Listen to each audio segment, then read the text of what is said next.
दिनांक 31 मे 2026 रोजी शेतकरी संघर्ष संघटना जिल्हा कार्यालय येथे वाशिम जिल्ह्यातील जिल्हा व तालुका पदाधिकारी यांची बैठक संस्थापक अध्यक्ष माननीय राजाभाऊ वानखडे यांनी घेऊन सर्व पदाधिकारी यांच्या सहमतीने डॉक्टर पुरुषोत्तम जाधव यांची जिल्हाध्यक्षपदी निवड केली आहे।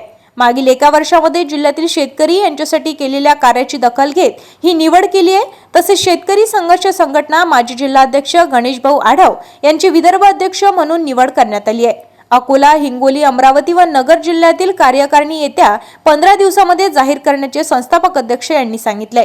या बैठकीला संस्थापक अध्यक्ष माननीय राजूभाऊ वानखडे, विदर्भ अध्यक्ष गणेशभाऊ आढाव, जिल्हाध्यक्ष वाशिम डॉक्टर पुरुषोत्तम जाधव, जिल्हाध्यक्ष हिंगोली गजाननभाऊ जाधव, जिल्हा सचिव हरिदास बनसोड, जिल्हा संघटक अनिलभाऊ काठोडे, युवा जिल्हाध्यक्ष शुभम वानखडे, महिला जिल्हाध्यक्ष संगीताताई चौहान, शहर अध्यक्ष संदीपभाऊ चिखलकर, जिल्हा प्रवक्ता विलासभाऊ घुगे, जिल्हा कोषाध्यक्ष संजयभाऊ टाकतोडे, साई कोंगे, सर जिल्हा समन्वयक अविनाश घोटे, तालुकाध्यक्ष वाशिम, पिराजीभाऊ इंगळे, तालुकाध्यक्ष नितीनभाऊ थोरात, तालुकाध्यक्ष महेशभाऊ राऊत, तालुकाध्यक्ष शुभमभाऊ काडसारे, तालुकाध्यक्ष गजाननभाऊ घुमाळ, तालुकाध्यक्ष विनायकभाऊ वाळुरकर, विजयभाऊ गोरे, सुभाषभाऊ कवर, विठ्ठलभाऊ हजारे आदी मान्यवर उपस्थित होते।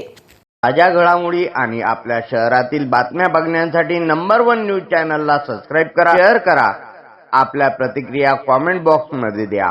आपल्या बातम्या नंबर 1 न्यूज चॅनलवर बघण्यासाठी 99 21 58 96 63 या व्हॉट्सअपवर मेसेज करा।